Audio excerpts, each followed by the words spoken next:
Parang may isang baliw na taong naglalakad. Nung umupo tayo, hayaan ko lang na maging ikaw mismo. Napakalakas ng dating. Salamat sa iyo para doon. Salamat sa pagdadala ng ganung komunikasyon, ganung pagmamahal at ganung kapaligiran dito. Pinahahalagahan kita. Hoy, nagbago ang buong kapaligiran, di ba? Oo, 100%. Ano ba nangyari sa mga tao sa sauna? Pare, nagbago ang buong paligid sa sauna. Tahimik lang ang lahat. Lahat tahimik, sobrang bigat ng pakiramdam sa loob. Ramdam mo, hoy, napakalakas talaga. Nakakita ka na ba ng ganyan? Hindi. Nakakita ka na ba ng ganyan? Hindi. Nakakuha ka na ba ng patotoo? Pwede akong manatili doon ng maraming oras pa.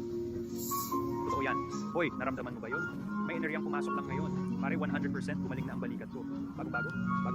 Parang medyo nahihilo ako kanina. Lumabas ba lahat sa katawan mo?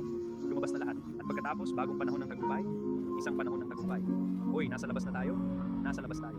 Yan ang astig. Pinalaya na. Naramdaman kong malaya. Naramdaman kong parang bago ako. Sa tingin mo? Totoo? Parang hindi kayang ipaliwanag na pakiramdam. Alam mo, tinanong ko pa siya. Hoy, pwede mo bang ipaliwanag yung pakiramdam?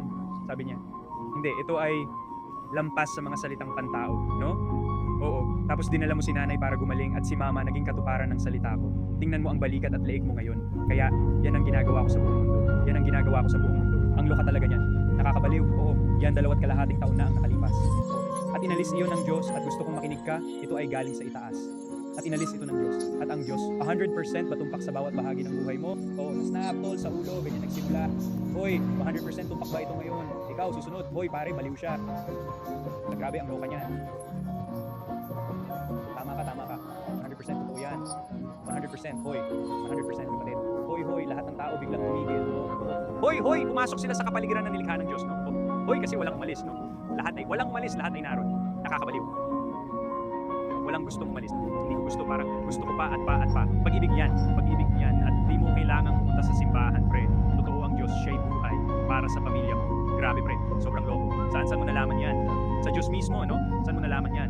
Hoy, sa nag-iisang tunay na buhay na Diyos, si Jesucristo. Grabe, pre. Ginagawa ko to sa buong mundo, sa milyon-milyong tao. Hoy, walang paraan na malalaman mo lahat ng yan. Naramdaman mo ba yung presensya na dumadaloy sa katawan mo? Oo, may ano nga. Hoy, yun ang tunay at buhay na Diyos, pre. Hindi to nagkataon.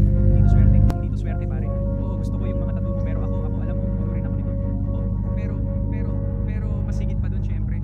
Kailangan mong marinig to, gets mo? Kasi kailangan mo ng katiyakan, kasi malabo ang isip mo lately. Medyo nga, oo.